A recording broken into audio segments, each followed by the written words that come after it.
Let's go.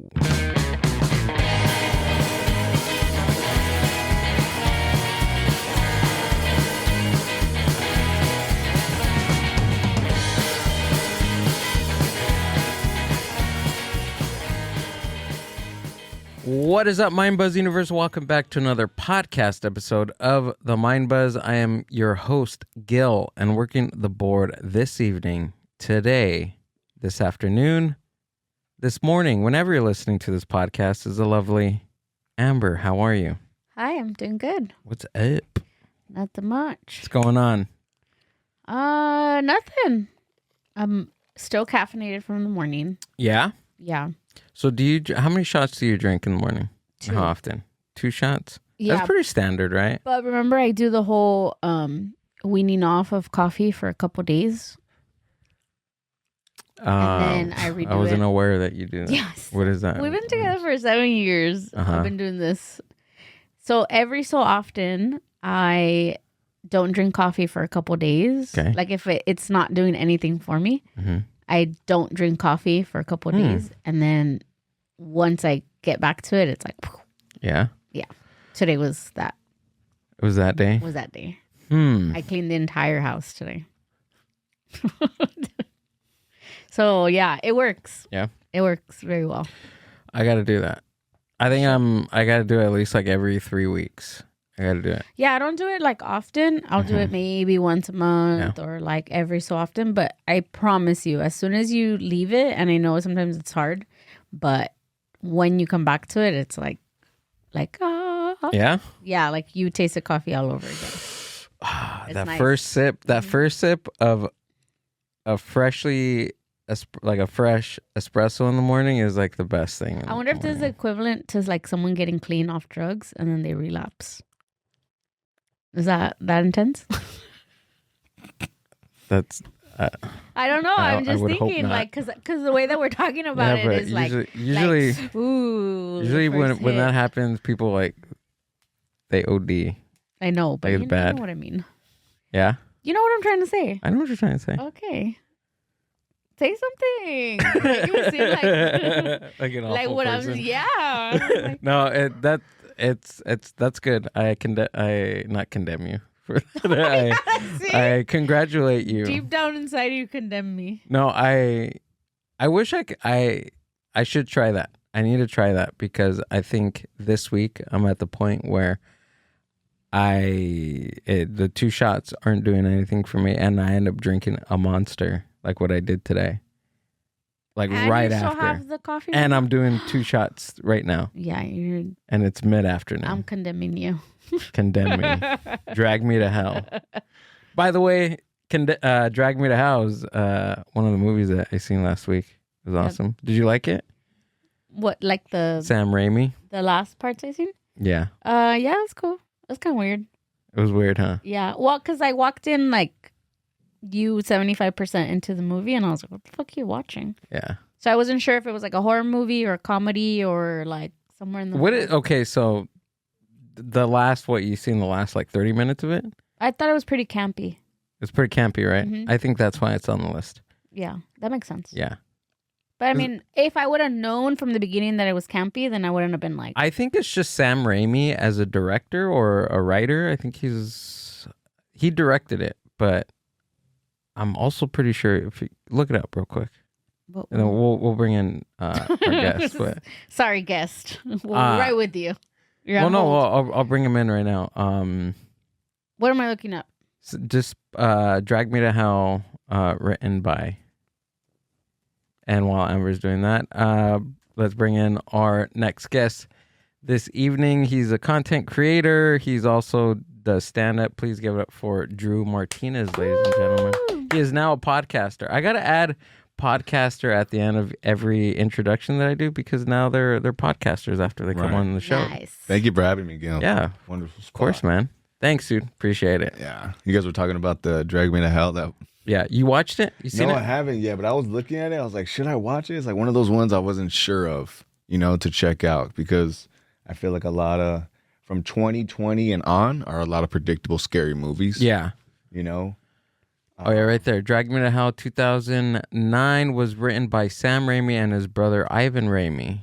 The duo wrote the script as a moral tale about character facing supernatural consequences for a greedy choice, which the story conceived about 10 years before production. Sam Raimi also directed the film. So, yeah, he wrote and directed it. 2009 has got to be a good movie then. You guys saw it, no? Yeah.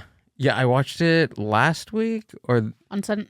Well, yeah, last week. Yeah, last week. I watched it last week, and I thought it was pretty good. Oh. So I'm doing this list. You know Bill Hader? Bill Hader, no. SNL. Oh, okay. He also wrote and starred in Barry. He's like a comedic actor. He was on SNL. That's what he's most famous for. Uh-huh. He has a list of 200 movies that he thinks that every comedy writer should watch. Wow. And I'm gonna try to get through all of them. And one of them was Drag Me to Hell. And one of them was Drag Me to Hell. Get out of here. Yeah. Oh, shit. He has a lot of weird ones on there. Like he has like Toy Story 1, 2, and 3. Is he saying like a meaning? What does he want you to get out of it? Just from the article that I read, he just wants, I guess, he wants you to see, or the viewer to see, different styles of writing in movies and feature films. Gotcha. So I see that. Like he has. So out of Sam Raimi is more, he's most famous for Evil Dead, like Evil Dead 2, and then there's a third film that he did that's connected to. But they both do only scary movies, huh? Sam Raimi? I don't know. Can you look up a list of Sam Raimi films? I feel like I've only known him doing... Oh, he's in Spider-Man. Oh, yeah, he did Spider-Man, too. I forgot. And 3. Yeah. Spider-Man, The Evil Dead, Send Help. Send Help's a horror film. He did all 3 Spider-Mans. Send Help. I wanted to see that one. Yeah? I haven't seen it yet. You seen any good movies lately? What did I see that was probably like my best good one? I thought One Battle After Another was good. Yeah? I don't know if you saw that. That one was good with Leonardo. I thought that was great. As far as scary movies, I thought, what is it? Not The Strangers. It was the one with the children. Oh, the ones that they're like. Yeah. It's like Whispers. What is it? No, Starts with a W. What's it? I feel like it starts with a W. It's not guess, because then. if only with their arms out. Yeah. If only there was a device that we can. It just popped up. Bing. What do I even look? Children 2025 scary movies, because I think it came out last year. Disappearing horror. It's like movie. I'm like, it's a great movie. I don't know what it's called. like Whispers. I want to or say something. Weapons. There we go. I know it started with the W. Yeah, I thought that one was good writing. Yeah. Yeah, that one was pretty good. The way it was described was good, because usually you're like, okay, pretty predictable. You know, kids go missing, blame the teacher. We start breaking down the evidence. Kids start going missing. What's wrong with the teacher? But while the teacher's explaining, I think there's a backstory to like how they're breaking it down of why they're getting missed and everything. It's great. And then you have Thanos in there, so that adds to it. I'm almost sure that they said they're gonna do like another part, right? An adaptation, but it's like about her. But are they gonna do a series, or are they gonna do like a second film on Gladys? I think I think it's her. Gladys was her name, right? Yeah, Gladys. I think it did so well unexpectedly to them that they were like, we have to do a number 2. Yeah. She was just a really annoying character. She was good. Why is it always the annoying characters that get a spin-off show? Yeah, you know? I don't know. I liked her. Yeah? Yeah. I mean, the annoying character was Nun too, right? The Nun in Conjuring. I thought people were like fond of her, like, oh, she has to the get Nun? she has to have her own movie because of how scary she was and depicted she was. Yeah. Those movies scare me. The Conjurings? They do. Yeah. Most movies don't scare Amber, but Those the ones that do are they're I think surprising. they're the more like realistic ones. Okay, look, this is the thing. I get scared when I'm at the theater, right? Like that. I don't like to feel like or the loud noises and stuff like that. But as soon as I get home, it's off. Like I'm not scared. Gotcha. But it's watching them that scares me, and I'm just like, like what I scared don't you more, like the Conjurings or the Annabelles? probably the Conjurings. Oh, okay. Yeah. The Annabelles I liked. Yeah. I liked those ones too. But you know what? I kind of like cut it off with like, I don't really like when they possess children. I like when they like possess, like, I mean, I don't like it, but you know what I mean? Like, it's more like Entertaining, right, for you? to see like a human, like an adult. You know what I mean? A yeah. children is like very like fragile. And like honestly, like when you see a child like demonic and they're beating up an adult, it kind of looks bad. Like, you know what I mean? It's just like bad directing after that. I'm like, why are we leading this? Like, The one that scared me, that is odd that it scared me, but it just did. Like, I went to bed and I thought about it, was The Orphan. oh, Do you remember that one? with little girl, right? Yeah, but she was like an adult. Yeah. Oh, She was yeah. like And I don't Benjamin know, that Button, one huh? like kind of Yeah. like, like it Gave you the creep, huh? it creeped me out more than it like scared me. Like, I didn't think she was gonna pop up or anything like that. Right. I think I That just thing was crazy. I kept thinking about it. She like taped her boobs down. She like, There's low key like guys that think like, damn, what if that happened to me? Like I just get like, yeah. like what would yeah, I do? they're just like something. But then there is that case, the one that we watched. What's her name? Natalia Grace. Yeah. Do you know who that is? Was it inspired by her, or was there a different? There was a different case. I don't know. There was a man. It was. So there's also Natalia's case, right? But there's also like another one that it happened the same concept. I think he was like a French dude. And he did the same thing, but he was doing it all over the world. Oh, you're Wait, talking it about was the a dude doing it? documentary. You're talking about the documentary we've seen. Okay. Yeah. Wait, he looked like a little boy, So and he was like 40. So he played off. Yeah, he played off as. He played off. I'm like, He played off a missing child. yeah. Oh no way! Yeah. He looked just like the child. No, not even. No, We're both like, Wait, what? no. no. You have to watch the documentary. Okay, what's it called? Look up the documentary. I gotta look it up. See if now. there's a trailer. We got to show I'm them like, a I trailer. want to tell you, but then if you're gonna watch it, I won't tell you. just I'm pull not up like the that. I trailer. really like. I don't care. Like if you tell me, I'm like, oh, okay, I'm still gonna see it. Yeah. But I can't remember what it's called. French dude that Yeah. French dude that plays Impersonates a child. Real story doc. a The boy. one that gave me the creeps from inside of the scary movie was Hereditary. That one. Dude, Oh, I didn't watch those. so good. That it was good, right? But it was like I was like kind of creeped out. I was like, it's cultish for sure, but it's like very like creepy. I'm like, oh, like the sightings. You know what I mean? Like the sightings, like the. So the director / writer of that, it's Ari something. Forget his last name. He does Hereditary, and he also does he did Midsummer. Oh yeah, which is also a really good film. He did both of them, and so good, dude. Dang. So good. Okay, it's called The Imposter. There we go. Oh no way! I feel like I seen that like in Netflix. Yeah, it was on Netflix. It's a 2012, so you might have seen it. Wow. And it's a family that this boy goes missing, right? Like this American kid goes missing, and they can't find him and everything. I don't remember. Oh no, you know what? So he went missing in America, right? The kid. And this guy is in France. No, he's in Spain. Oh, he's in Spain. Yeah, That's so right. look But at he's The French, but he's in Imposter, a documentary centered on a young man in Spain who claims They're to a 16 years grieving old. Texas family that he is a 16-year-old son.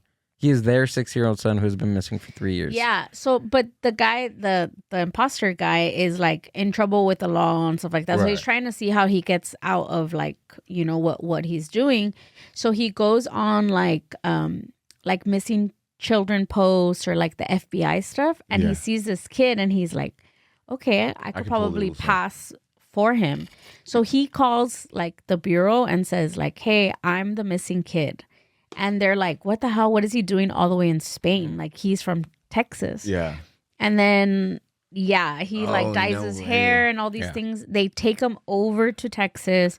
The family sees him. And they're like, is this your, like, they tell the sister, is this your brother? And she's like, yeah, it is him. No. The kid missing had blue eyes, and this dude has brown eyes. And then all of a sudden, he has an accent. Yeah. And this other kid had no accent. And he's a white kid, like white. Right. And this dude's like not. He's French. Yeah. So there was all these like parallels of things that just did not match up. And you're watching the whole documentary like, how is this family so fucking dumb? The evidence pointed that, no, this wasn't your son. This wasn't your brother. This is some weird dude.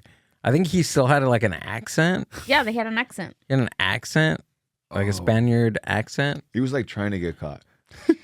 How do you get away with this? Like, I think he thought like, I'm gonna see how far it goes. Yeah. And when the family started like, he was like, oh shit, I'm in. oh shit, they're because he talked. They interview him. Yeah. He comes out and he says he's like, I couldn't believe that they were like falling for what I was saying. Now that's fun. But then they explain like grief, right? How the family wanted like the kid back so bad that they were like, these were blinders that they had. Like they were just like, the mom was like, you know what? I don't even care that we circumcised him, man. Wait, drop his pants? It grew back. Yeah, that's him. It's all right. I mean, 3 years. 3 years, his skin grew back. Yeah, watch it again. I've watched it twice already. I watched it one time by myself and then another time with him, and it was good. And then the one that I was telling you, the Natalia Grace one, it's an actual she's an actual person. So she's like a little person, and she gets adopted from Ukraine, and she gets brought to a family, and the family adopts her, and then after a while, the family's like, we can't take care of her, so they literally put her in an apartment by herself. And then they're like, okay, we'll just come back and like watch over you. So then the parents were saying that she was an adult trying to be a child, but then she claims like I was an actual child. So it's just this like long thing. Yeah, there's like a lot she of could stuff. possibly be sick in the head. Yeah, and then they were saying like that she tried to like harm people, and then she tried to be with a dad, like kind of the things that happen with the orphan. But it's a real life. And now she's an adult, I guess. I mean, depending on what you believe. I believe they took both of those cases and they came up with the orphan. Yeah, because of both of those plots, both of those are very, they're integrated into that movie. Those are the movies that scare me. The movies that are real, like that can be real. They have real like plots, the demonic stuff and all that. I mean, for me personally, it's like okay, like you know, like I'm like all right. What about Drag Me to Hell? Do you think that? No. Yeah. No. You don't think some crazy woman, crazy man can put a curse on you? Do you believe in curses? No. Do you believe in curses? Yeah, I do. You believe in all that voodoo stuff? Yeah, I believe it. I believe like if someone's gonna practice it, it's gonna be like real, you know. And I believe like if there's a good, there's a bad. That's how I see it. Like we pray to God, we pray to churches, whatever you believe in. I think whatever you believe in, there has to be the opposite of that. Right. Yeah, of course. It's there's no like, even in life, I feel like they say that like with the sign, is it the Chinese sign? The yin and the yang? The yin and yang. You know what I mean? It's like there has to be. Yeah, because there's duality to everything in life. Right. There's two things that oppose each other. Yeah. In life, and that's just it's science, it's the universe, it's God, whatever you want to call it. There's duality to everything. Right. Yeah, I know. I think that people can like wish you bad. And again, this is just my personal opinion, but I don't feel like I can physically be cursed. Right. Maybe and again, this is my opinion, but maybe the whole like curse thing, like if you know, or there's sometimes people say like I didn't know I was cursed, or if somebody tells you something, right? It also goes to play with like psychologically, like how you perceive things, or like how much you believe into it. Yeah, like, or when people say like, do you speak Spanish? No. Okay. Well, I'll translate it. You know what I noticed that I noticed that if you ask somebody if they speak Spanish and they say poquito, they don't know Spanish. I just found that out today. Remind me about to tell you about my nephew. Remind me about telling you about my nephew. I'm saying from experience because I don't know Spanish. Yeah, I know Spanish, but not enough to tell people. Yeah, not enough to tell people, oh, I know Spanish. Right, you know what I mean? So he's like poquito. Yeah. What I was gonna say is, I forgot what I was gonna say too.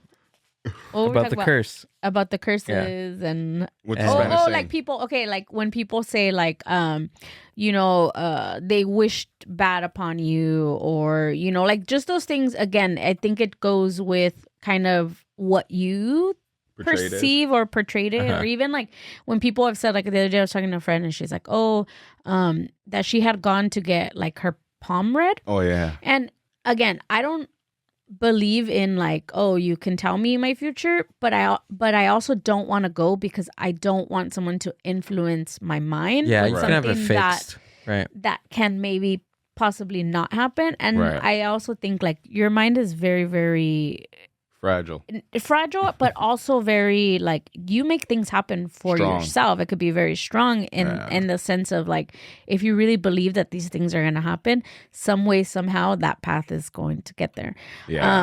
So I don't know. I really don't know. And again, I mean, we've had several conversations on here. I didn't grow up with religion or my mom like scaring us in any way of like witchcraft or anything. Like that was never a topic. You mean your mom never did witchcraft? No. No, there was nothing.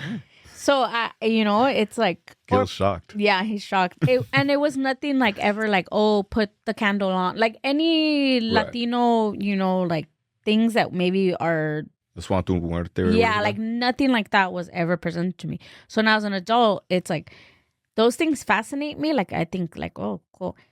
But it's a little hard for me to have it present within my life. But then the other day we were talking about it in my book club where we were talking about how like a lot of I don't want to say like witchcraft, but a lot of like magic things were things that also were brought by like our ancestors. And they were talking about like colonizing and like how colonization colonized a lot of these like witchy factors and made them into like, no, that doesn't exist, religion exists. So then people were saying like, sometimes I feel like I could do this, and I was like sitting there like, oh, okay. So I think it's an interesting factor of like, it is, because I mean, if you think about it, before colonization, the natives that were wherever whatever part of the world you're from, there's this I guess, no matter what culture it is, right? No matter what culture it is, they all had different similarities to their cultures. Right, of how they practice. Of how they practice stuff. But they called these entities or these things, different names, of course, because of the different languages, but like they all did the same thing. Like, I feel like Mulan.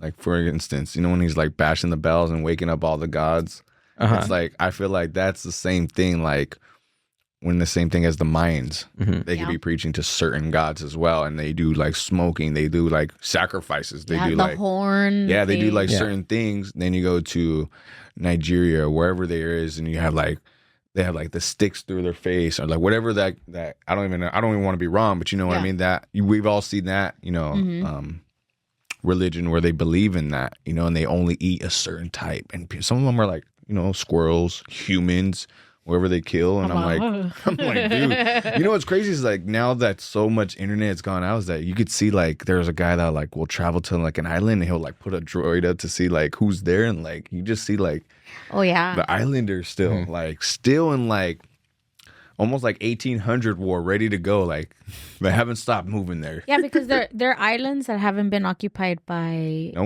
anyone, so they still live very tribal. Like they probably don't even know that internet exists or that cell phone. You will freak them out. Yeah, they're scared. They're really you will scared. have a phone and you will get shot with an arrow. Would you think? Do you remember when Jackass went out there to one of the? I think it was a Jackass 2.5 where they couldn't show like an episode because they went out to a tribe and they had to stop. Like there was like 3 of them, And Steve-O, Chris, and Knoxville were there, and he was saying, like, I was fucking scared. Steve was like, I was scared as hell, man.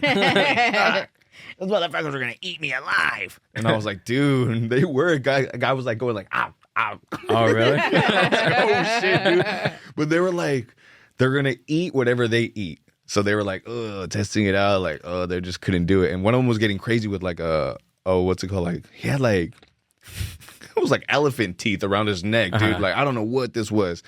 And like, he was going at Steve-O and he was Steve-O was trying to party with him, but the guy was like, no, I want to kill you. And the guy that was like with the tribe, like escorting him, like had to tell him like, no, he doesn't mean that. Because there was one good one. That's how I feel like they got there. But like, they were scared shitless. And I was like, damn, those tribes still exist. That was only like 12 years ago, 13 years ago. So it has to be like, you know. Well, if they lasted that long, then I'm pretty sure that it's still they're still pretty active. Yeah. Now, you know. Oh, that's scary. If it hasn't been that long. Scary stuff, though. You think so? I just think it's like we'll never see it because we don't like have the power to like teleport anywhere. But it's like so much in this world that it's like we haven't seen. Still Yeah, you'll never see it. And that sucks. I think it's something like there's like a small percent of the ocean that we still haven't even touched. Me. Yeah. You think it's small or you think it's big? The ocean? No, I'm saying like what percent of that we haven't touched. Do you think it's large. Mm-hmm. Yeah, I think it's like 10, like not less than 10%. Can you look it up? It's like less than 10% of the ocean that we've figured out. And we can't we've seen.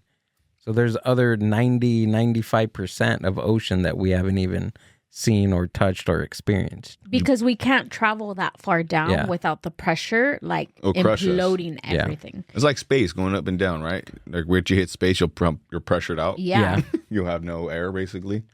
That's why to me, again, mine, but like to me, it's almost like, I don't want to use the word egotistical, but it's almost like very egocentric of us to think that we're the only like it's naive something, like, you know. And I'm not saying like, oh, it's aliens or it's other humans or, you know, I'm not saying in that, it's because aliens. I also don't, I know you believe aliens, but I think like species or even just other things, like there has Bigfoot, reptilians. to be, so I don't know something. I don't think that they're aliens in the, I guess, the traditional sense, a little green man. For me, an alien is a broad definition of, I think aliens are interdimensional beings that can travel in and out of dimensions. When you think of these beings, what kind of beings do you think they are? And I mean that as in like, okay, they're aliens, right? Yeah, they're like physical or no, like, okay, so like physically we discovered they're aliens. Let's just say they're aliens. But now let's go deeper into them. Mm-hmm. So it's like we would go to a planet and it'd be like me and you. And we'd be like, okay, they're looking at us like, fuck, they're humans. That's all they would call us, right? Right. But we're like pot smokers and like drunks. Do you get what I mean? I want to see what kind of aliens are pulling up to our Earth. Oh, okay. I see. Or What like you're the saying. opposite. You know what I mean? Like, are they stoners? Like, the guys are like, what if they're like kids that from their like Earth are like, fuck it, let's just go to Earth, dog, and check out these fools and trip out. And they're like on shrooms looking at us like, fuck yeah, let's grab this guy real quick, see what he does. And they're like fucking with us, or like grab the cows and they're like dissecting them. For sure, they're doing something weird. Like, you know what I mean? Like, yeah, they're probably like or they're like soldiers that like have to come down here. That's how I see it. Like, there could be like two types of people that like, they're like, we've captured so many species. I'm like, what are the odds they capture like some regular like dude that works at Carl's Jr. and he's like, yeah, I just came to visit and you guys caught me, damn. You know what I mean? Like, and he's pissed, like, fuck, how am I gonna make it to work tomorrow? They got me trapped here. I think it's Bill Hicks who has that bit about why aliens visit like southern, like they always go to the south. They don't ever go to any place good. Yeah, they always go to some random barn or random farm in mid someone that's no one you can't even get a hold of. They don't even know who's looking at them. Right. Yeah. Because they're not gonna go somewhere where it's filmed everywhere, which is here. You know what I mean? But even then, I think they're just so far in advance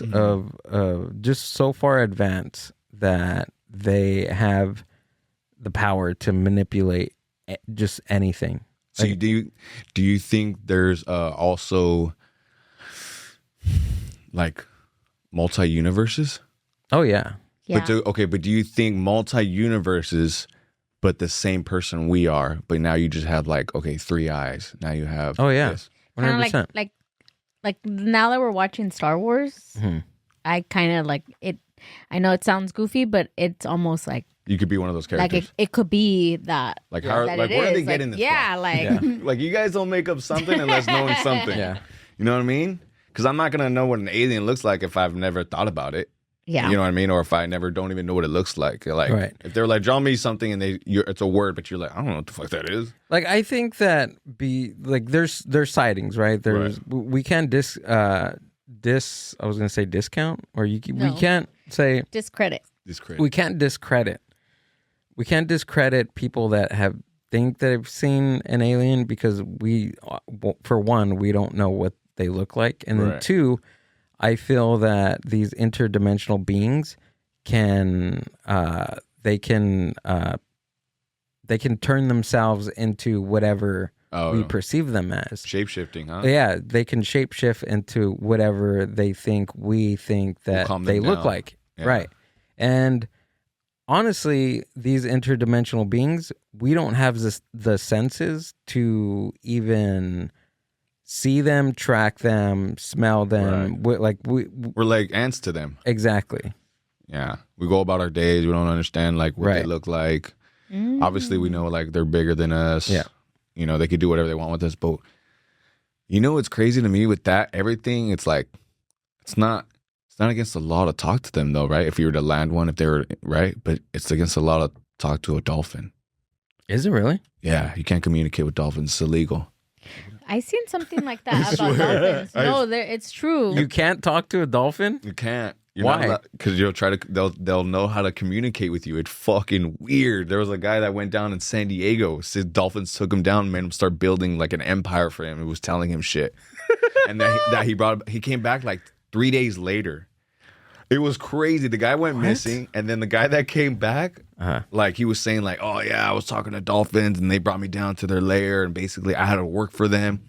Blah blah blah. I was like, "Damn." Where they took him down where?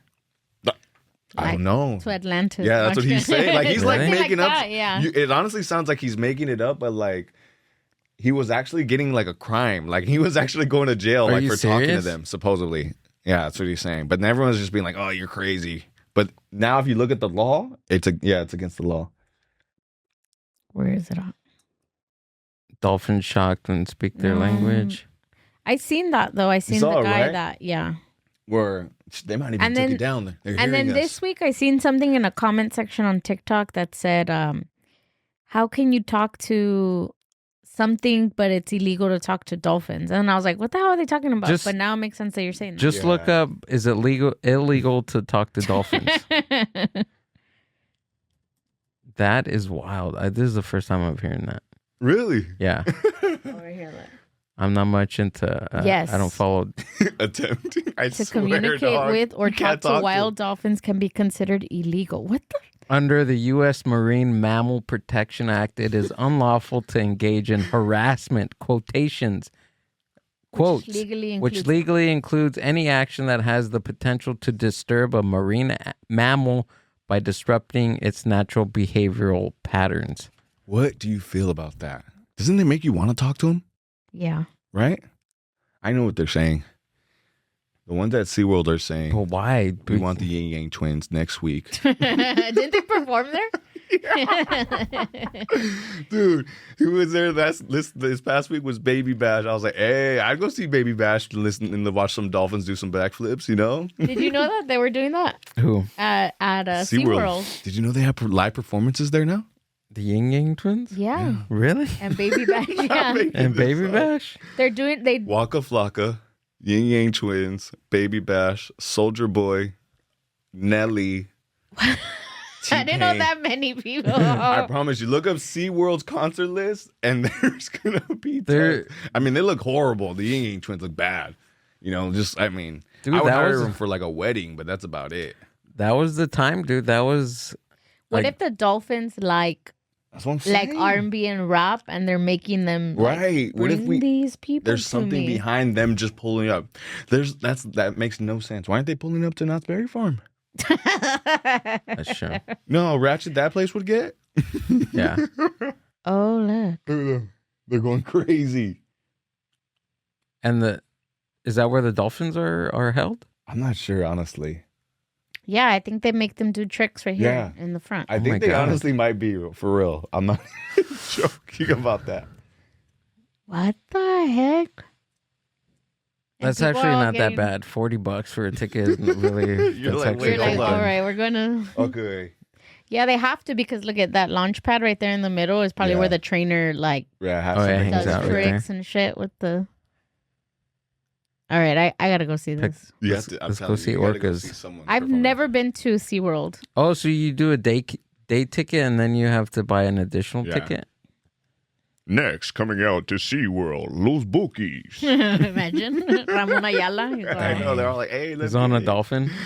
hey, Ramon Ayala's in hot water right now. Why? Or his son is. Is he really? Why? Yeah, because they came out with allegations of his son inappropriately With the with some of his band people. Uh-huh. whoa. And then they showed Playing a video. some flute, huh? Yeah, and then they showed a video. The guy that's like that came out to say like I had been assaulted by Ramon Ayala Jr.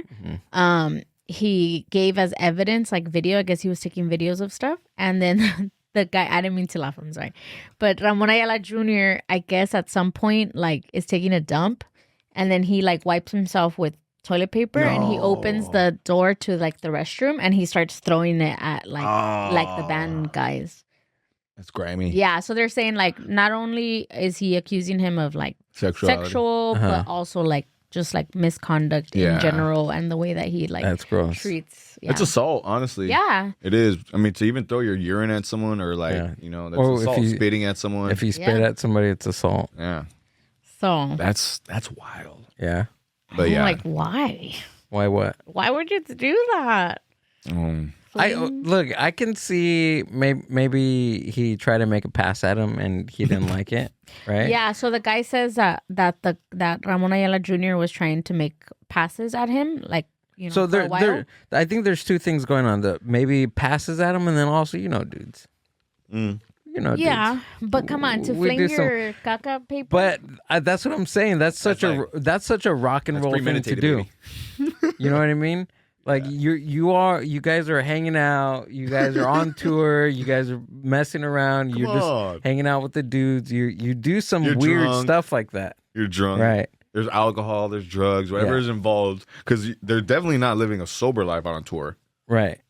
You know what I mean? guys, you guys are not you guys, but guys are. No, but you know what I'm saying, I know right? what you're saying. I know We what don't you're doubt it, is what we're saying. saying. Yeah, Yeah, and he probably did something that he didn't like, and now he's like, oh, now I'm gonna go and yeah. So the guy says I'm gonna that tell he told him. him like, oh, why don't you quit? Why don't you quit? Like, Yeah. you're not gonna quit because you're working for your idol. Because the guy says that Ramon Ayala was his idol, so he's like, I work so hard to get To where I'm to at. where I'm at and be in his band. He's like, so his son knew like how much I wanted this, so he just kept. Get a hold on it. Yeah. Well, then he's Grab him just by the being a balls, jerk. basically. Then Yeah, and he's a jerk. yeah, he's just being a jerk. Yeah. And then to be honest, we think about like, let me not make amends with this guy. Let me take a dump, wipe my ass, and then throw it at him. Yeah, Yeah. That's like that's pretty bad, dog.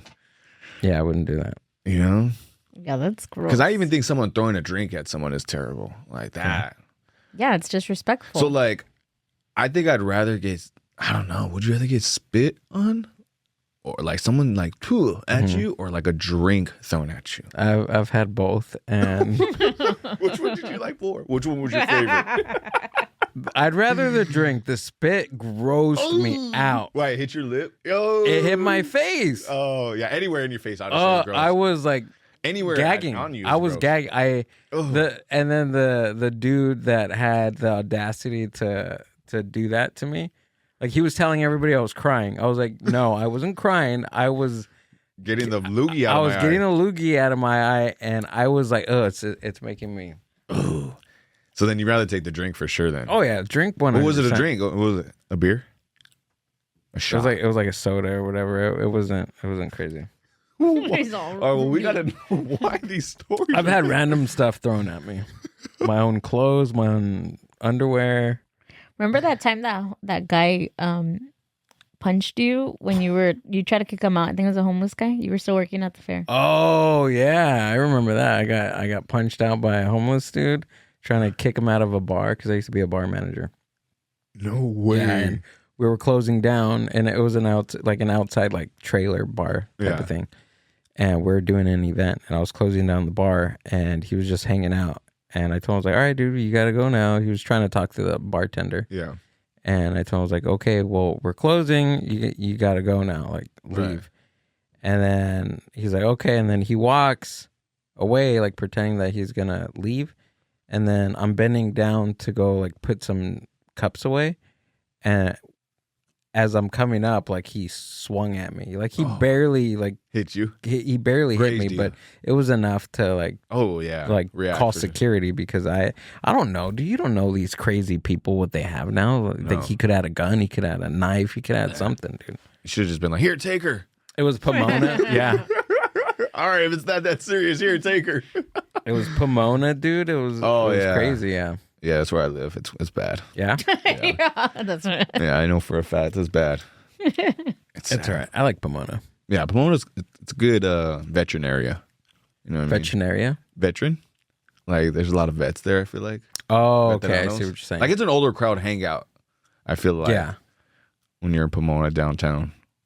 There's like one little spot with like the youngins and the perverts, and then like you have like the just the homies. Yeah. You know, the ones that've been there, the ratchets. I like ratchets, they're fun to look at. Not like when they're like, I like ratchets because they act like they don't have a job to go to the next day. And they probably don't, but like, they just show it though. Like, I don't have to go to work. Please get down from the table.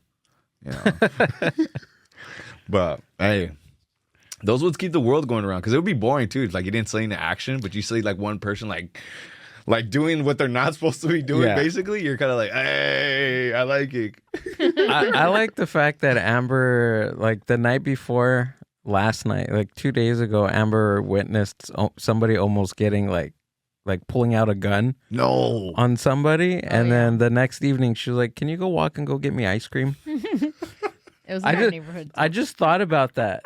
As I was walking to Baskin Robbins, can't even go to Baskin Robbins. I was going to Baskin Robbins, and I was like, "Wait, hold on! Somebody almost got shot." Like but they're not the same. They weren't from here. What do you mean they weren't from here? They were all in cars. You asked them, "Where you from?" No, I did yell from my window, and then after I was like, "They're gonna be like, who the fuck is yelling?" Oh man, that was scary.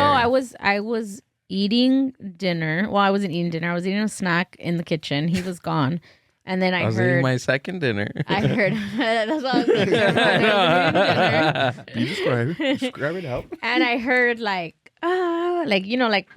noise. So we live on the second story, and then our window is like this giant window, and it leads out to like street view. Right.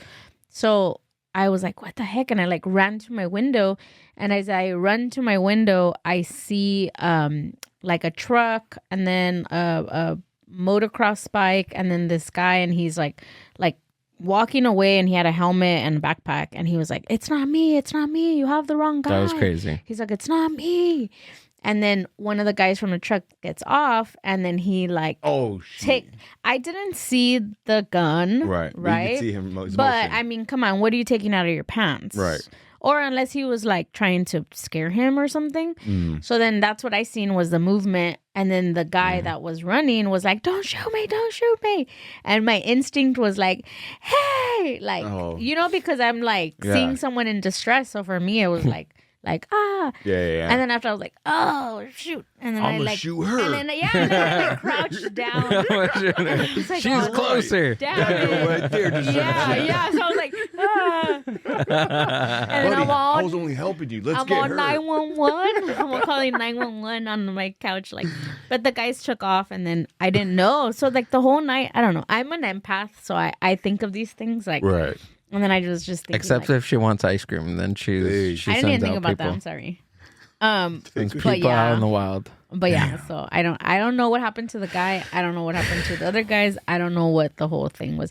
And that's kind of what's sad about like world is crazy. But that's what's sad about our society now is that like we don't even want to like it sounds bad, but we don't want to help other people because we're scared of your own life repercussions and your own life. And it's like, what do? Like, do you step in and help someone and then that causes your life? Or do you just watch someone like have something bad happen to them, but you save? Like, it's one of those things that I'm just like, yeah. Well, what happens? Like there, I could have been like, hey, like, I fucking saw you or something. You know, I don't know what I was going to do. But when I reacted and then I thought, oh, shoot, like they could see me and they know where I live. Like, then that happened. And then I told him and he was like, why did you say anything? And I'm like, I'm sorry. Look, I know it's illegal to talk to them, but I think whatever the dolphins are doing, there's no dolphins pulling up guns on each other. No, they're not doing anything.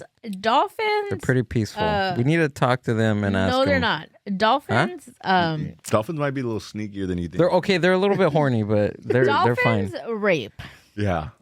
That's what I heard too. It's like I don't know. I'd rather be that than have a gun pulled on me. No. 100%. No. What if dolphins want to be raped? I mean, it could be something like within their species. They're like, oh, you guys call it rape here? Oh shit. We're just procreating. We were just. That's how we do doing it. The deed. Yeah. That's how we do it. Yeah, maybe, and maybe you're right. I mean, it's animalistic, and we're putting humanly labels on it. Right. But yeah, they're kind of scary. Okay, aside from that, they're pretty peaceful, right? Besides all that. I wouldn't say they're peaceful. I'm trying to go to SeaWorld. 40 bucks to go see the Yin Yang Twins? I don't know. And a dolphin. I'm telling you, dude. That's the next fair spot, dude. Everyone's just going to pull up to the SeaWorld. Oh, that's funny. I don't know who Bill Cosby's lawyer was, but they need to represent dolphins the too. Dolphins? Yeah. He's going to say that. He's going to be like, you know what, Your Honor? It's not that bad. They're not pulling guns on them. No. I don't know, dude. Did you watch the roast? I did. Of Kevin Hart? What'd you think? I thought it was good. You watched the whole thing? It was 3 hours. Yeah. It was wild for a roast. It was 2 days I did it. Oh, yeah? Yeah. I thought it was, to me, I think it's good. I for sure know there's like boundaries and you can feel like, you know, what shots are being taken. Mm-hmm. Like you just feel them. To me as a comic, I feel like if you're going to do it, like you got to write it well. You get me? Like there has to be a reason why they're feeling some type of way, which is comedy in general. Mm-hmm. You know, we feel some type of way about something, we're going to go on stage and say it. And I think those are a little personal. Because they knew shit about each other, but I'm like, it's like talking to your homies and like you know everyone in the game, and it's like I've been around these guys for the past 10 plus years, so for me not to say anything, or me like take a backspin like, oh, I shouldn't say this. I think it would be a dishonor in comedy, right? I think. What do you think about this? Who was doing this? Shane was doing this like because I didn't watch all of it. I watched all the way up until like Regina Hall, and then after that I was like, okay, I'm gonna put it on the shelf for a little bit and then I'll come back. But Shane was when a joke didn't hit very well with the audience or it just didn't come out right, he would immediately say, I don't know who wrote that, or he would bring up like he would bring up about like the writing or who wrote it in like general. That was the best one to kind of like brush off the joke. I kind of didn't like that because one he broke, I guess he broke the fourth wall in a sense, and then also two, Amber's mom was talking about it, and she's not a comic. She's just like a spectator. She's a person that's watching it, and she was like, oh, it took the fun out of watching the show because they were saying, oh, like, because when you're an audience member, you're watching the comic saying the jokes in like thinking that they're doing the writing, that they're that's their joke, that's their voice. Once you start breaking that, once you start breaking that, it just I feel like it takes out the fun in that. I think there's I feel like what you're saying, definitely there was some dead spots in there where it was just like how do we react? Yeah, you know what I mean. Like he was like you said, kind of even convincing us that it was a good joke, and it's just us that don't get it because we're dumb. Yeah, you know, and that's fine to think like that, but it's also like you can tell like maybe was he not prepared? Maybe he was trying to like, I got this, I can rig it. He gives me that energy. I'm not gonna lie.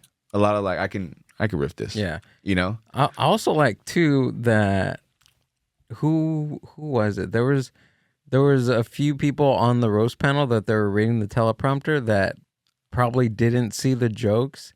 And because they can't see that far. Well, yeah, that and they didn't go over the material before they got on stage to read the teleprompter. Yeah, and it was the first time them seeing it, and they were laughing like as they're reading. Yeah, I thought that was great. It's like those moments on SNL. Yeah, when because Michael Lauren, when he writes, you could tell Saturday Night Live, or when he produces Saturday Night Live, he doesn't like them breaking character or breaking during the scene. And people are like, yeah, it's almost like funnier them not breaking and trying not to laugh. Yeah, when they're too serious and we're like they're expecting it, it's almost like it's our job to carry the laugh.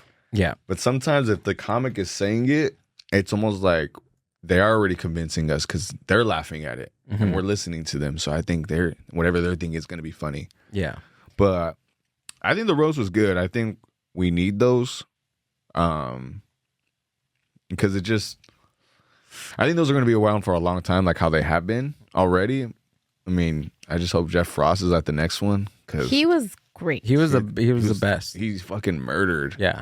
I think, like I was telling my mom today, me and mom were having the conversation about the roast, and I was telling her, I was like, I really liked how like him, even Chelsea Handler, and then the other lady, what was her name? The one with the afro.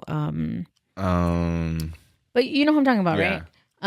I feel like I really enjoyed, like, not everything was like, I wasn't like, slapping my leg, you know, like. Right, you're kind of dissecting everything. Yeah, but I think their roast was like, one, it was funny, and then it was like also tasteful, and it was kind of like that old school, you know, like not family, but like in the sense of like they were roasting him, but still making the joke with it, right? Where I felt like even like some of like the younger comics, I just felt like they were just throwing out like just pure like insults, like it wasn't even. That's what I'll say. Yeah, it I don't know. That's how it felt for me. Like with Jeff Ross, right? Yeah, like we laughed almost his entire thing. Like it was just so funny. And I've seen him in other roasts, and he does the same thing. And this one, to me, I just felt was very performative. Yeah, and I think the whole like them reading off the teleprompter, you could tell that they were reading like word by word, like straight into like, the camera. And I just felt like it wasn't as like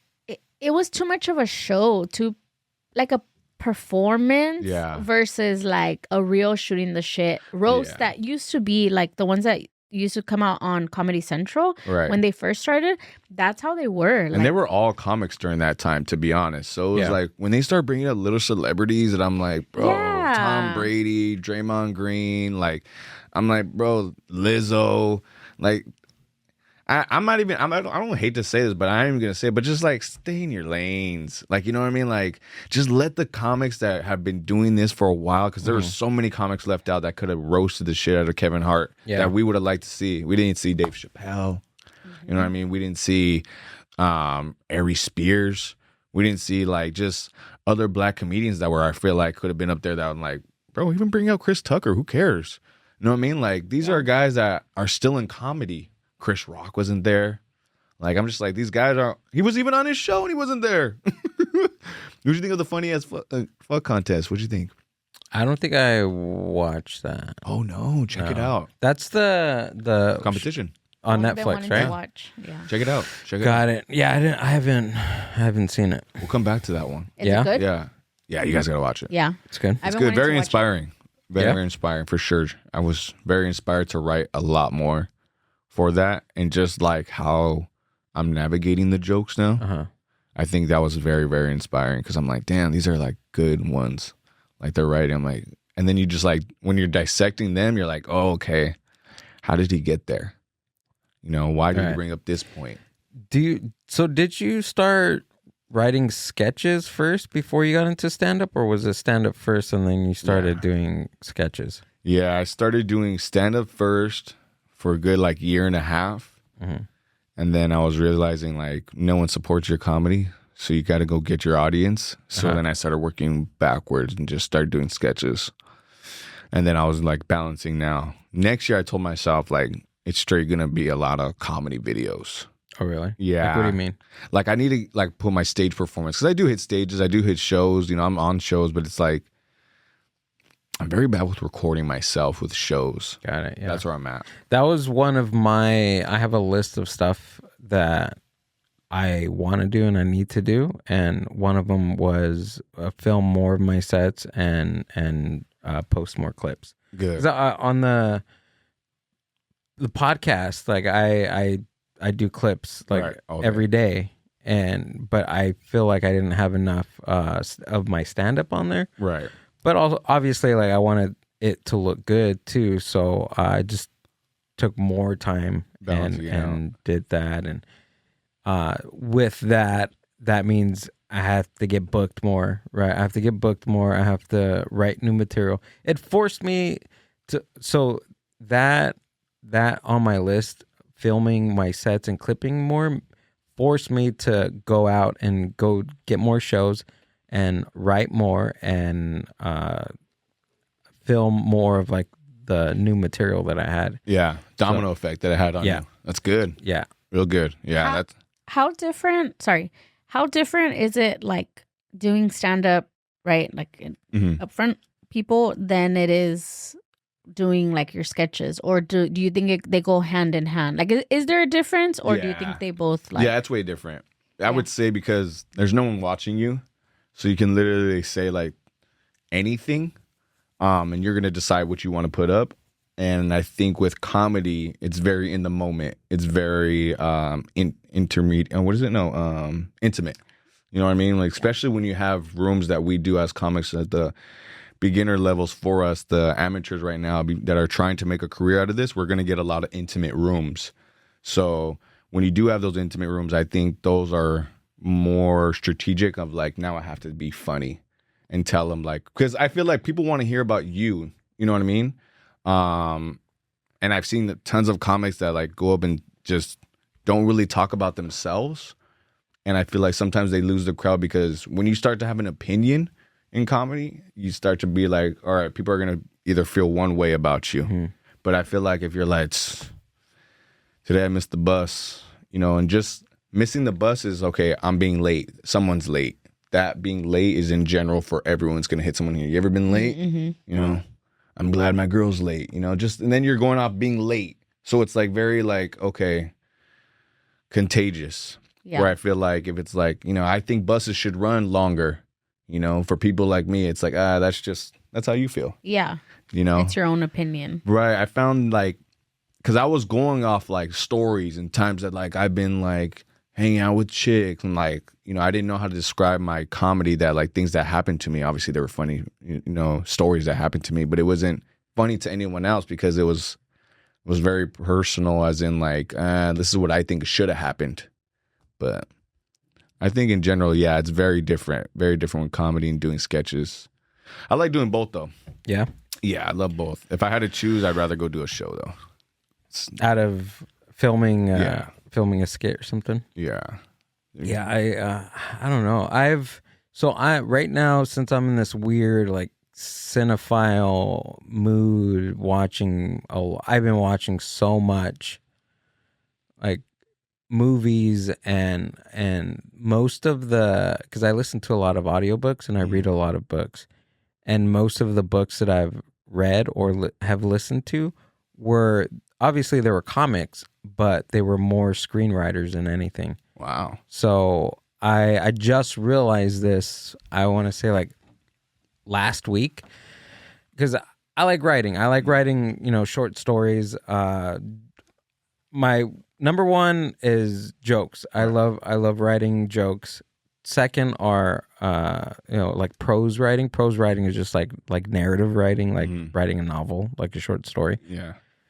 But I figured out that like script writing, like writing for a movie, is completely different than writing like prose. Yeah. Which is more narrative writing.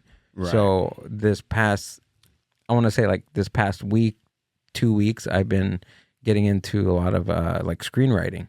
Wow. Yeah. Good. So I don't know what You gotta produce it now. I do want to write a script. Good. I do want to write a script. Yeah. But I'm at the level where I need to know. I know how to do a story. Yeah. I can tell a story. But to tell a story in the format of like a script that professionals actually read, understand, actors read, cast reads, Notes. crews read. Like I want to write to that extent of writing a script. Yeah. Good. No, you should. Honestly, y'all got to start somewhere. When I do these skits and I have like 6 people in them, literally I tell them, I write everything for everyone. What to wear, what to do, what to say, how to act. Just so I can feel like this is like, it is personal because it is my video, but I want it to be in general fun for everyone. Like I'll ask them like, this is the idea. Do you think you want to be a part of it? Like, what do you think of this idea? And they'll be like, yeah, no, yes, no. So anyone that comes in. Do you get no's? Yeah. I've gotten no's a couple of times. Just like, nah, I don't think that's a good one. But it's, it never hurts me. Like the sketch, is it? Mhm.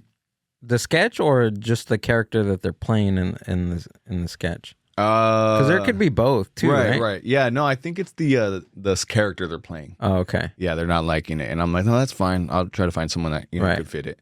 But mostly everything, like I have to write it out. I have to, what's crazy is like before I do almost every sketch, I have to see it done in my head before I produce it, or else it won't be done. Oh yeah, of course. So, but I feel like that's kind of almost like of course you're working backwards in a sense to get it. Wait, hold done. on. Say that again. You need to see what? So I need to see it done in my head before I produce it like in real life. So you're creating like in a sense like the movie already in your head. Right. So when I did like the Goodfellas one, and I was doing it like, okay, I had to do a scene that everyone knows. And then I had to do a scene where it's like, okay, I have to do this way. I have to do a certain scene where it's like, it can't be too long, right? Because our attention span is very short. So the attention grabber was the nostalgia of that clip. So when I was putting it together, I was like, okay, we'll have everyone say something, like how they're saying like, hey, that was Tony back in the day, Tony 2 times. He used to say, all those times. I was getting little pieces from them and saying, okay, we don't have to literally say what they say because I don't want to copyright or anything. I kind of want to get it off with like Latinos also, but also Italians. So when I was doing it, I was thinking, okay, I have to say something that's very, very like stereotype for Mexicans in order to like go ahead and make it very relatable. Right, exactly, relatable. So when I did it like as tortas, it was relatable because of things I was saying in there. So I think before I even did it all, it was already done while we were doing it. You know what I mean? So sometimes when people are like, they think I'm mean. Like some people will be like, "Oh, you're mean." Like I'm like when we're filming it, I'm like, I'm not mean. I'm just like stern. I know what I need because it's already done. You know what I mean? Because like when we get there, you'll have people. Trust me, everyone knows. I will take your idea or opinion, whatever. Like if you're like, what is about this? I won't be like, nah, that's stupid. I'll be like, oh, okay, yeah, let's think about that. How we can imply it. Most of the time, it's like 50-50. Sometimes I'll use it, sometimes I won't. But at the same time, like I'll explain to them like, nah, I kind of see it like this because it's already done a certain way and it will make more sense this way. Plus, in general, I'm editing it. So it's like, you're not going to be there when I edit it. Right. Does that make sense? You know what Yeah, I mean? it makes sense. You kind of just have to let me like ride the wave. So nothing is like on the fly. It's everything you already predetermined what they're gonna look like, what they're gonna say, the way that it's gonna go. So you structured it all Right. before that day, Right. They Instead think of it's on the just like fly, an though. idea and then you getting there and like, Right. oh, Exactly. They think it's on the fly. Sometimes the wording is on the fly because I've crammed so much into it, and I'm at like towards the end of the skit, and I'm like, fuck, I lost it. Like I'm like, oh shit, like hold on. And then like they're throwing stuff at me. I'm like, hold on. I'm like, okay, what about this? And like I'll start throwing things out, like riffing, doom, doom, doom. And they're like, yeah, no. I'm like, okay, what about this one? And they're like, okay, this one. So we'll all agree on it. And I think that's what they like too, you know, to feel a counter. Because I'm like, I don't want to, because you're playing the character, and I'm going to give you the dialogue, but I don't want you to feel like I'm taking shots at you. It's just a character I see you playing, and if like you live it, then you could like, it'll be funny. It's all funny. You know what I mean? So even when I do like, we have one of my girls, shout out to Marguini, love you. She was like, at first she was like, oh, I don't really know, because it's like, it's kind of offensive to me. And I was like, you're looking at it the wrong way. You got to look at it like you're the front line for these people.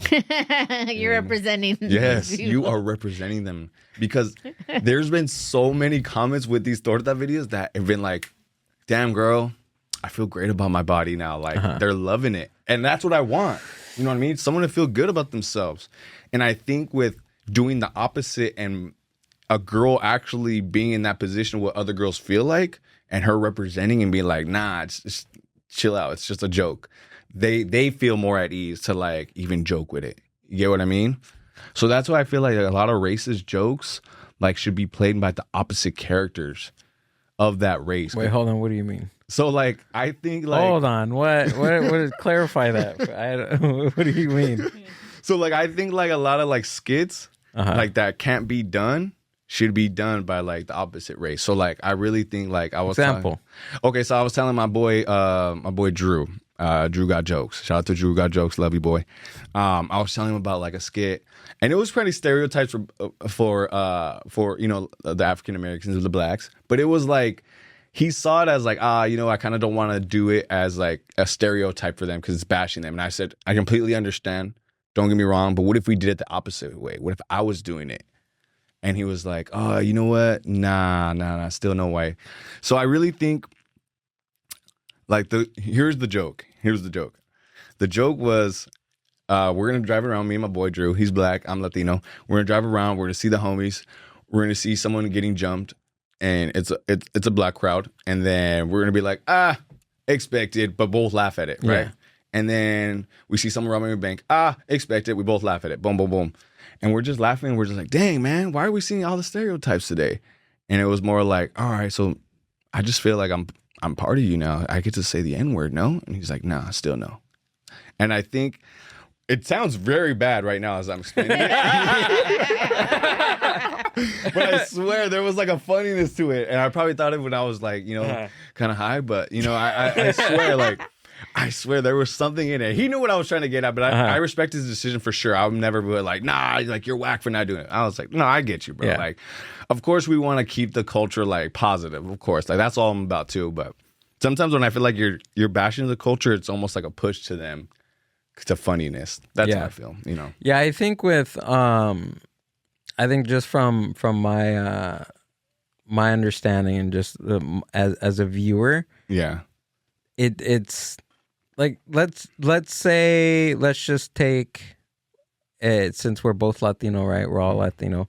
The Latino culture in sketches, and most of them are like about cholos, tortas, and I don't know, right? Cholos, let's say, because that's all we know. That's what it is, and there's that, but I feel like there's more stuff that we can pull out of the culture rather than the stereotype. Right. And it's not even just the like sketches. I think that there's more, like it just happens in film in general, like in cinema. Like we're always casted as the gangster. We're always casted as a cholo. We're always casted as a prisoner. We're always casted as some, you know. Yeah. It's either that or we're casted as a Chicano instructor. You know what I mean? Yeah. So it just there's difference. Well, what about homeboy that always plays Edgar in every? Yeah, exactly. That's what I'm talking about. Like they're like looking at his roles. Bruce Almighty, Edgar. This other movie, Fast and Furious, Edgar. Hector. My bad. Yeah. And I'm like, damn. Yeah. Hey, he made a name for himself off it though. Look, I think this is my opinion. I think like a lot of content on cholos and like things like that. Like that's what right now where we're at. That's what people. That's the audience, see, exactly. Right? That's our audience. That's what we want to see. That's what is like popping. Popping, and of course, as a creator, you have to go where it goes, right? But I think what Gil is saying is like this happened to us, and I'll hurry up because I know we're wrapping it up, but this happened to us where we joined this like community, right? And it was a film community. Community, and no shade to them, we love them, like everything, right? But we went, and everything that was there that was like being presented, we were like, okay. Questioning it. We knew because that's all we know on film and on things that we see. But for Gil and I, like we are. Yes, Latino, like he's Chicano, I'm first generation, but I didn't grow up with tios that were cholos. Like I didn't grow up, being like a hot Cheeto girl. Like, I mean, I like Cheetos, but but like I'm the like rockera or even like, I like Mexican music and stuff like that. And then, so we felt very like, well, our whole life isn't just lowriders and labeled. Like these labels, right? So that's when we started thinking like, oh shit, like this is what we're seen as, and it could be either really good and it's funny. I think it's entertaining. I like to see like I've seen your skits and I think they're funny. Like I laugh at them and I think like, yeah, that's funny. Thank you. But then it also is like, like, okay, well, that's not me. Right. But I could still laugh at it. And I think that's like... But the point is to make, as an entertainer, as comedians, we're there to make people laugh. Yeah, to make people laugh. So it's like, why... We're trying something, yeah. I feel like. Right. Why would we make something that, sure, right. We're doing percentage of people. That nobody's gonna understand. Yeah. And it's true. It's but I would like to slope. see I would like slippery. to see something that like I could be like, oh yeah, that was me. Like, you know what I mean? And maybe that's a sign for me to come up with it or somebody to come up with it. And I think that's what the push, so that's where I was trying to get out to with that was like, once we seen that, it was kind of our push to like, okay, like we are part of this community, but we don't fall in this community 100%. How do we create things that are for us and this other smaller subculture of who we are, you know? And I think to go back on what you were saying about doing like counter things of like stereotypes, like even going into the realm of that, of like using other stereotypes or other even subcultures within our own culture will also open up other avenues of like, you know. Well, last thing, sorry. Oh, go ahead. No, I was gonna say the emo sketch with you and Jay Valentino with the Blink 182. Yeah, that's funny. That one was really good, and that touched on like a subculture that even I can be familiar with because I love pop punk and I love Blink 182. Yeah, I was like, it's like the nostalgia is a lot of things that people miss. Mm-hmm. Oh yeah, 100%, dude. So like even with like you were saying like crossing over black and brown, like when I did the Friday ones. Oh, dude. Like how many views do you have on that now? That one was like 1.2 mil. Wow. And then another one's like at 500. Good job. That's amazing, dude. Man, appreciate that. Good job. And you do the editing too? Everything, yeah. Dude, everything looks really good. Thank you, man. It looks really good. Appreciate I enjoy them. Yeah, no, those ones, I was like, if you see the comments, a lot of them are like, hell yeah, I like this, that you guys did this. And then you have the ones that are like, you guys are always trying to copy us. And I'm like, everyone's inspired by something, dog. Yeah. Everyone. Inspired. It's everything. Yeah. Star Wars was inspired by something. American Graffiti was inspired. I'm all saying George Lucas. But even like Jurassic Park Friday, it's very like it's California also for thing. It's also like for cholos too. Honestly, like we don't go through that. And that's the thing is that we, as brown and black people, we don't realize that we are very much so similar than we think. You know, and it's I don't know. I seen that one and it's really good. But good job. You're doing a really great job. Yeah, I appreciate you. Killing it, man. Thank you. Yeah. Yeah, the writing is freaking on point. Do the editing. My biggest thing about like sketches, like in general, are just the way that they're produced, right, and edited. Yeah. And I feel like you really care about what you're putting out, and that speaks volumes. Because thank you. Even like I'm just writing like sketches and getting into that, you know, realm of stuff. I see that because I do a lot of editing too, and it takes a lot of time. Yeah. Not only you're doing everything. You're writing it. You're writing it. You're putting it all together. You're getting all these actors. You're getting everybody together. These comics. You're directing it. Not only that, you're also in the video. Yeah. You know what I mean? Yeah. And then after that, you got to go home edit it and put it all together and post it. And along with that, keep the same thing going on the next day, if you could. Whatever you're doing on. And then it's not only that, dude, you have to be ready for whatever comes, whatever the internet is going to throw at you. Yeah.